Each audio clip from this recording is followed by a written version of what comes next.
باہر جائی۔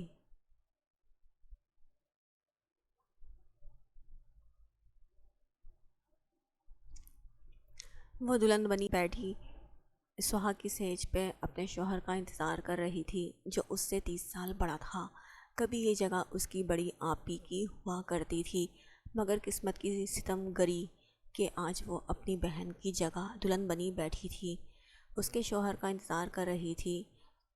وہ 8 بہن بھائی تھے، اس کا نمبر سب سے آخری تھا۔ ان کی بڑی آپی آمنہ بہن بھائیوں میں سب سے بڑی تھی۔ ان کے تمام بچے جوان ہو رہے تھے۔ سب سے بڑی بیٹی نادیہ اس سے 1 سال چھوٹی تھی۔ آج آمنہ آپی کا سویم تھا، گھر میں قرآن خوانی جاری تھی۔ ان کے 4 بچے تھے، سب سے چھوٹی بیٹی منی تو صرف 6 ماہ کی تھی۔ آمنہ آپی ویسے تو صحت مند تھی، لیکن چند عرصے سے وہ عارضہ دل میں مبتلا تھی۔ 2 دن پہلے ہی انہیں ہارٹ اٹیک آیا اور وہ اس بیماری سے جانبر نہ ہو سکیں اور اس دنیا سے چلی گئیں۔ ان کے بچے ان کے غم میں نڈھال تھے۔ گھر مہمانوں سے بھرا پڑا تھا۔ ان کے شوہر عارف صاحب کا لوہے کا اپنا کاروبار تھا۔ کاروبار خوب چلتا پھرتا تھا، یہی وجہ تھی کہ گھر میں پیسے کی فراوانی تھی۔ وہ کہنے کو تو 45 سال کے تھے، لیکن کچھ پیسے کی فراوانی اور کچھ انہوں نے اپنا بہت خیال رکھا ہوا تھا۔ وہ لگتے 30 سے اوپر کے نہ تھے۔ آمنہ آپی اکثر بیمار رہتی تھی اور اداس بھی رہتی تھی۔ اتنی خوشحالی ہونے کے باوجود بھی وہ کبھی خوش دکھائی نہیں دی تھی۔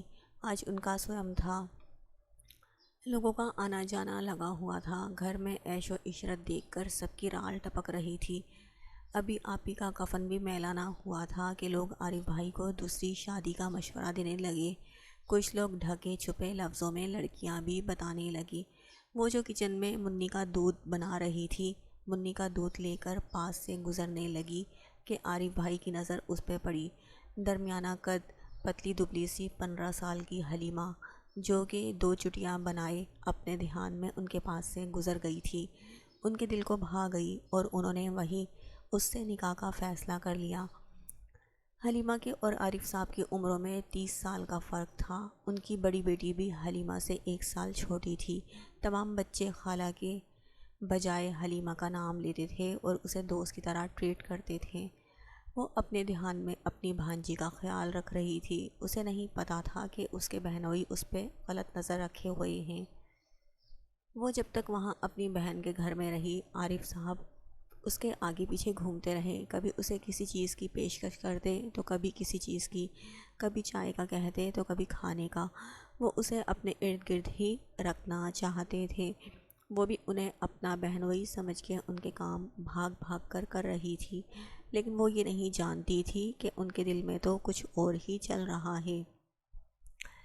رفتہ رفتہ دن گزرے، گھر میں مہمانوں کی آمد و رفت کم ہوئی اور سب اپنے اپنے گھروں کو سدھارے۔ وہ بھی خاموشی سے اپنے گھر آ گئی۔ ابھی اس کو آئے 1 ہفتہ ہی گزرا تھا کہ عارف بھائی نے گھر میں بچوں کو سنبھالنے کا بہانہ کر کے اس کا رشتہ پیش کیا اپنے لیے۔ امی ابو تو ہکا بکا رہ گئے، ان کی عمروں میں بہت فرق تھا۔ امی ابو نے ٹال دیا کہ عمر میں بہت فرق ہے، تمہاری بیٹی کی عمر کی ہے ہماری حلیمہ، تم اپنے جوڑ کی دیکھو، اگر تم جلد شادی کرنا چاہتے ہو تو۔ کیونکہ امی جانتی تھیں وہ مرد ذات ہیں اور ایک خوشحال گھرانے سے ہیں، تو وہ کبھی بھی ان کی بیٹی کے صدمے میں بنا شادی کے نہیں بیٹھیں گے۔ اسی لیے امی نے مشورہ دیا کوئی اپنی عمر کی خاتون دیکھ کے اس سے نکاح کر لو۔ لیکن وہ تو حلیمہ کو پسند کیے بیٹھے تھے۔ کچھ دنوں بعد ان کی بہنیں دوبارہ گھر میں آئیں رشتہ ڈالنے کے لیے۔ بہن دیکھو، لڑکے کی عمر نہیں دیکھی جاتی، خوشحالی دیکھی جاتی ہے، خوشحالی۔ تمہاری بیٹی آمنہ بھی گھر میں بہت خوشحال تھی، کسی چیز کی کمی نہیں تھی۔ ہمارے بھائی نے کسی چیز کی اسے کمی نہیں دی، اسے بہت خوشحال زندگی دی ہے ہمارے بھائی نے۔ کہنے کو تو ہم کہیں پہ بھی رشتہ کر سکتے ہیں، لوگ خوشی خوشی اپنی بیٹی دیں گے، لیکن کیا ہے نا، خالہ آئے گی تو بچوں کو اپنی ماں کی طرح پیار دے گی، کوئی دوسری عورت آئی تو نہ جانے بچوں کے ساتھ کیا سلوک کرے۔ تم بھی سمجھدار ہو، صرف عمر کا مسئلہ بنا کے رشتے سے منع نہیں کرو، اچھے رشتے بار بار نہیں آتے۔ سوچنے کا ٹائم دیتی ہوئی چلی گئی۔ امی نے رات ابو سے ذکر کیا تو ابو کی مرضی شامل نہیں تھی۔ وہ یہی کہہ رہے تھے 5-7 سال کا وقفہ چل جاتا ہے لیکن 30 سال کا وقفہ بہت ہے۔ حلیمہ کی اور عارف کی عمر میں بہت فرق ہے۔ حلیمہ ابھی محض 15 سال کی ہے، ابھی اس کی شادی کی عمر نہیں ہے، وہ بالغ بھی نہیں ہے، اور یہاں عارف 45 سال کا ہے، اور ہم کیسے یہ رشتہ کر دیں؟ دوسرے دن عارف بھائی گھر میں بہت سارا سودا سلف لے کے آ گئے۔ ابو چونکہ ایک مزدور تھے اور بھائی چھوٹے تھے، ابھی پڑھ رہے تھے۔ گھر میں معاشی حالات تنگ تھے، معاشی تنگی رہتی تھی۔ یہی وجہ تھی کہ عارف بھائی نے اس طرح سے ابو کو رام کرنے کی کوشش کی۔ گھر میں سودا سلف لے آئے۔ امی نے منع کیا لیکن کہنے لگے میں آپ کا بیٹا نہیں ہوں کیا؟ آمنہ نہیں رہی تو کیا ہوا؟ ہمارا رشتہ ختم تو نہیں ہوا؟ میں پہلے بھی آپ کا بیٹا تھا، اب بھی آپ کا بیٹا ہوں۔ امی بھی ان کی محبت کے آگے خاموش ہو گئیں اور ان کی احسان مند ہو گئیں۔ ابھی کچھ دن ہی گزرے تھے کہ بڑے بھائی جو کہ 9 کلاس میں تھے، ان کے بورڈ کی فیس جانی تھی اور ابو کا کام نہیں تھا۔ بھائی امی ابو سے تقاضا کر رہے تھے فیس کے پیسوں کا کہ اگر آپ نے فیس کے پیسے نہیں دیے تو میں پیپر نہیں دے سکوں گا اور میری تعلیم یہیں ختم ہو جائے گی، تعلیم جاری نہیں رکھ سکوں گا۔ ابو پریشان تھے کہ کام 2 مہینے سے ان کا نہیں تھا، گھر میں تنگی تھی کہ عارف بھائی آ گئے اور فیس کے پیسوں کے ساتھ گھر امی کے ہاتھ پہ بھی ایک تگڑی رقم رکھ دی۔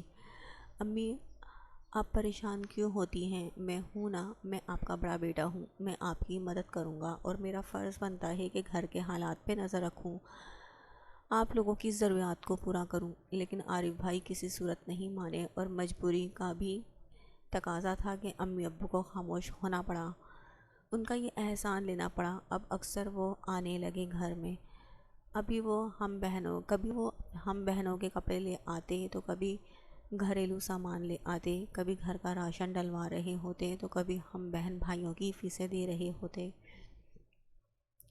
گھر میں معاشی حالات بہتر ہو گئے تھے، جہاں تنگی نظر آتی تھی وہاں اب خوشحالی نظر آتی تھی۔ ایسے ہی وقت گزر رہا تھا۔ امی تو احسان مند ہو رہی تھی کہ وہ شاید آمنہ کی وجہ سے خیال کر رہے ہیں کہ آمنہ سے ان کا رشتہ تھا، لیکن وہ یہ نہیں جانتی تھی ان کا تو مطلب کچھ اور ہے، وہ تو حلیمہ سے رشتہ جوڑنا چاہتے ہیں، اس لیے سب کو اپنے احسان مند کر رہے ہیں۔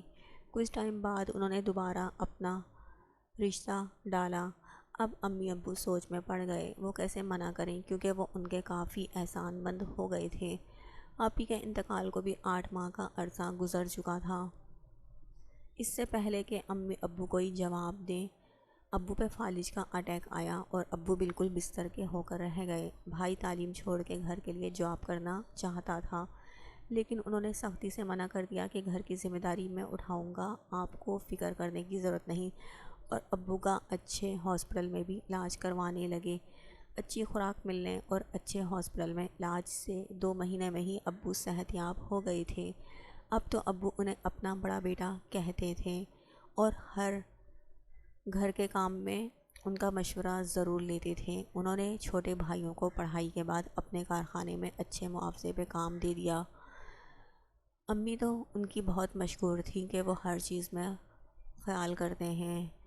اب ان کے رشتے کے بارے میں امی ابو سوچنے لگے، گھر میں خوشحالی ہے، ہماری بیٹی راج کرے گی، جیسے آمنہ کو کوئی پیسے کی تنگی نہیں تھی، اچھے سے اچھا کپڑا پہنتی تھی، زیور سے لدی رہتی تھی، ہر وقت پیسے پاس رہتے تھے، نوکرانیاں کام کرتی تھیں، ایسے ہماری حلیمہ بھی راج کرے گی، اور جہاں خوشحالی ہو وہاں کوئی خاص عمروں کا فرق دیکھا نہیں جاتا، بلکہ خوشحالی معنی رکھتی ہے، اور آمنہ کے بچوں کو بھی ہماری حلیمہ ماں بن کے پالے گی، کبھی ان کی سوتیلی ماں نہیں بنے گی بلکہ خالہ بن کے ان کا خیال رکھے گی۔ عارف صاحب کو رضامندی دے دی گئی، وہ بہت خوش تھے، وہ اپنے مقصد میں کامیاب ٹھہرے تھے۔ یہاں حلیمہ جو کہ صرف 15 سال کی تھی اور ایسی بات سوچ بھی نہیں سکتی تھی، ابھی وہ 7ویں کلاس میں پڑھ رہی تھی، جب اسے اس بات کی خبر ہوئی تو وہ حیران رہ گئی۔ اس نے کبھی ایسا سوچا بھی نہیں تھا، وہ عارف صاحب کو بڑا بھائی یا اپنا بہنوئی ہی سمجھتی تھی، شوہر کا درجہ کیسے دے سکتی تھی؟ لیکن امی ابو فیصلہ کر چکے تھے اور ان کے وہ بہت احسان مند تھے، جس کی وجہ سے انہوں نے حلیمہ کی رضامندی بھی نہیں پوچھی۔ شادی 1 مہینے بعد رکھی تھی۔ حلیمہ نے گھر میں بہت واویلا مچایا، رونا دھونا کیا، اپنے امی ابو کے سامنے بہت اعتراضات اٹھائی کہ میں انہیں بھائی مانتی ہوں، وہ میرے بڑے بھائی ہیں، میں بھلا آمنہ آپی کے شوہر سے کیسے شادی کر سکتی ہوں؟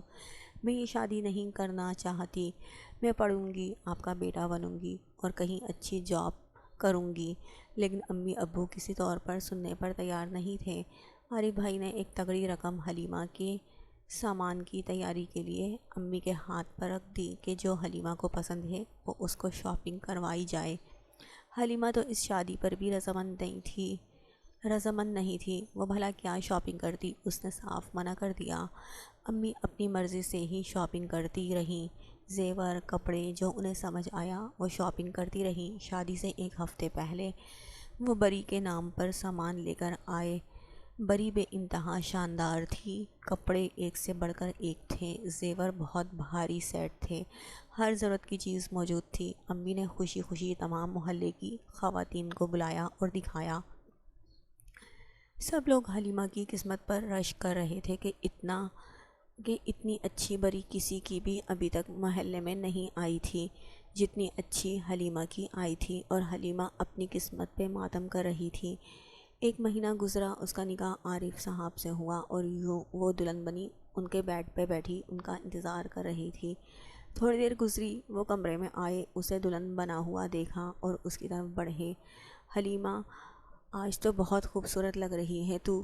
سچ، میں نے تو کبھی غور بھی نہیں کیا تھا کہ تو اتنی حسین ہے۔ آمنہ کے سویم میں جب تجھے دیکھا تو دیکھتا ہی رہ گیا، اور میں نے اسی وقت دل میں ارادہ کر لیا کہ شادی کروں گا تو تیرے سے ہی کروں گا، اور دیکھ تو آج دلہن بنی میرے سامنے موجود ہے۔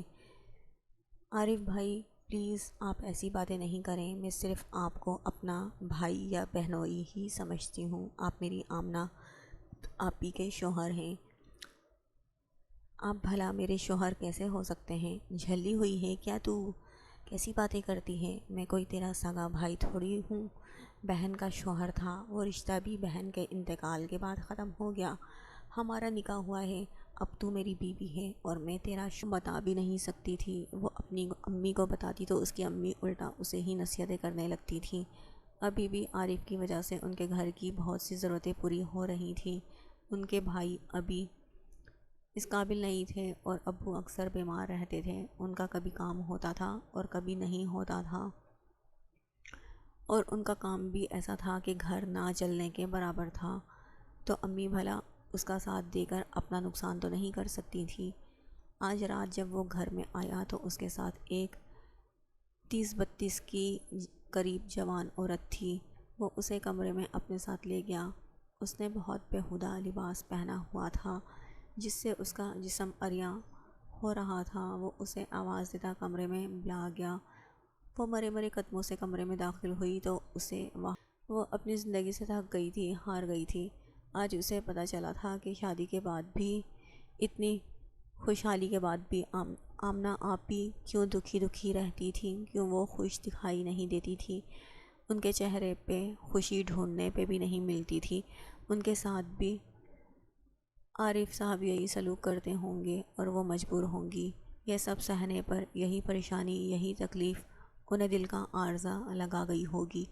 وہ تھوڑی ہی دیر میں حلیمہ اپنی زندگی، اپنی تمام تر پریشانیوں سے چھٹکارا حاصل کر چکی تھی، وہ اس عیاش فطرت انسان سے چھٹکارا پا چکی تھی۔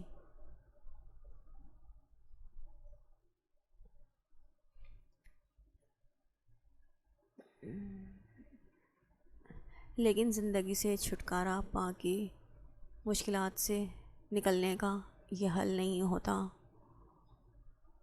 اگر اس کے پیرنٹس اس کا ساتھ دیتے تو وہ اس رشتے کو بھی ختم کر سکتی تھی۔ عورت کے لیے سکون صرف پیسہ ہی نہیں ہوتا، بلکہ ایک وفادار، پیار محبت کرنے والا شوہر جو کہ اس کے احساسات کی پرواہ کرے، اس کے لیے اہمیت رکھتا ہے اور اتنے وسائل فراہم کر سکے کہ وہ اپنی ضروریات زندگی آسانی سے پوری کر سکے۔ مگر ہمارے معاشرے کی سوچ ایسی ہو گئی ہے کہ دولت ہی سب کچھ ہے۔